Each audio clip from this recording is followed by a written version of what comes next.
Corona virus से उत्पन्न वैश्विक महामारी ने हमारे जीवन में एक बहुत बड़ा उथल-पुथल मचाया है।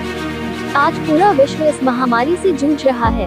विश्व का कोई भी देश या कोना इससे अछूता नहीं है। भारत में इस वायरस की बढ़ती दूसरी लहर को रोकने के लिए सभी राज्यों ने अपने अपने यहाँ लॉकडाउन से संक्रमण की रफ्तार को काबू में रखने के लिए लॉकडाउन लगाया। वहीं इस दौरान आवश्यक स्वास्थ्य सुविधाओं को दुरुस्त करने के साथ साथ इससे जुड़े अन्य आवश्यक सुरक्षा उपकरण आदि की समुचित व्यवस्था हो सके। ऐसा न किया गया होता तो आज हालात कैसे होते इसका अंदाज लगाना भी मुश्किल है। परंतु इसके साथ ही आर्थिक गतिविधियां पुनः थम सी गई। इसका सबसे अधिक बुरा प्रभाव मिडिल क्लास और प्रवासी मजदूरों पर पड़ा। पुनः काम धंधे सब बंद होने के कारण कुछ दिन तक तो गुजारा हुआ, लेकिन लॉकडाउन धीरे धीरे बढ़ने के साथ स्थिति बदतर होने लगी। जैसे लगने लगा कि पिछले वर्ष की तरह ही खाने पीने की दिक्कत के साथ साथ रहने की समस्याएं आने लगेगी। मकान मालिक भाड़े के लिए परेशान करने लगे। अनिश्चित भविष्य से उनका सब्र का बांध टूटने लगा और फिर सब अपने गांव की ओर प्रस्थान करने लगे। वहीं जब अब जिंदगी धीरे धीरे पुनः पटरी पर लौटने लगे हैं तो प्रवासी मजदूर पुनः अपने काम पर लौटने लगे हैं।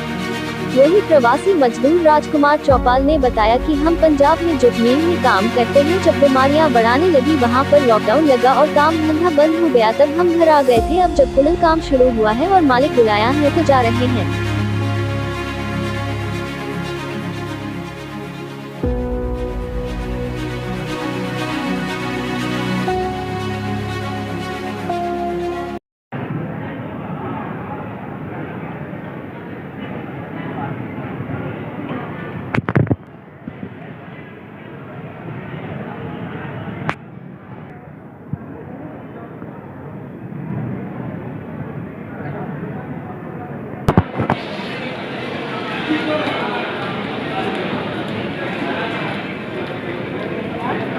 हुआ हम पंजाब जा रहे हैं, वहाँ पर जूट मिल में काम करते थे तो कुछ बीमारी बढ़ गया था।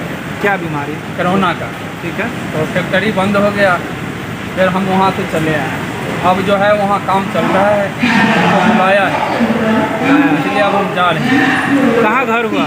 महारा जिला समस्तीपुर। क्या नाम हुआ आपका? नाम क्या हुआ आपका? राजकुमार चौपाल।